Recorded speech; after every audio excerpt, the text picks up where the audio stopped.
রাস্তার উপরে দাউ দাউ করে আগুন জ্বলছে, তবে এটি কোনো রাজনৈতিক ইস্যু নয়। বন্ধ কারখানা খুলে দেওয়ার জন্য বেক্সিমকো ইন্ডাস্ট্রিয়াল পার্কের শ্রমিকরা শতাধিক যানবাহনে ভাঙচুর চালিয়েছেন এবং 5টি যাত্রীবাহী বাসে আগুন দিয়েছে উত্তেজিত শ্রমিকরা। আমাদের এক কথা একটাই দাবি, আমাদের বেক্সিমকো না খুললে আমাদের কোনো কারখানা, ঢাকায় যত কারখানা আছে একটা কারখানা খোলা যাবে না। গত ডিসেম্বর মাস থেকে বেক্সিমকো ইন্ডাস্ট্রিয়াল পার্কের 16টি বন্ধ কারখানা খুলে দেওয়ার দাবিতে আন্দোলন করছেন শ্রমিকরা।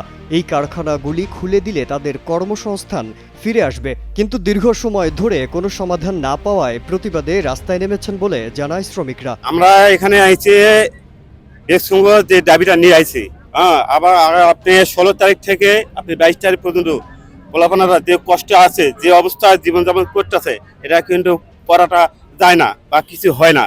এমনকি মানুষের পিঠ থেকে গেছে।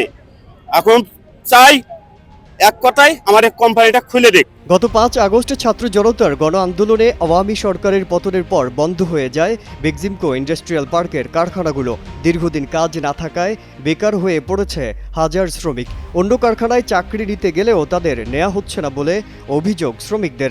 আমাদের দাবি হচ্ছে কি যে আমরা বিগত কয়েক মাস হচ্ছে ফ্যাসিস্ট সরকার পরিবর্তন হওয়ার পর থেকে আমাদের বেক্সিমকো কোম্পানিটা পুরোটাই আমাদের বন্ধ, যার কারণে আমাদের এই যে 40-42 হাজার শ্রমিক এখানে খেটে খাওয়া মানুষ, এমন একটা পরিস্থিতি দাঁড়াইছে যে আমরা যেখানেই যাই, কোনো জায়গায় কর্ম নিতে গেলেও সেখানে আমাদেরকে কেউ কর্ম দেয় না, যে বলে যে তারা বেক্সিমকোর লোক, এরা আন্দোলন করে, এই জন্য আমাদের চাকরি হয় না।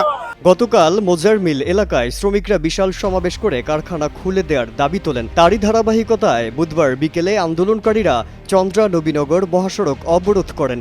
এ সময় শতাধিক যানবাহনে ভাঙচুর চালায় শ্রমিকরা। এর মধ্যে 5টি যাত্রীবাহী বাসে আগুন দেয় আন্দোলনকারীরা।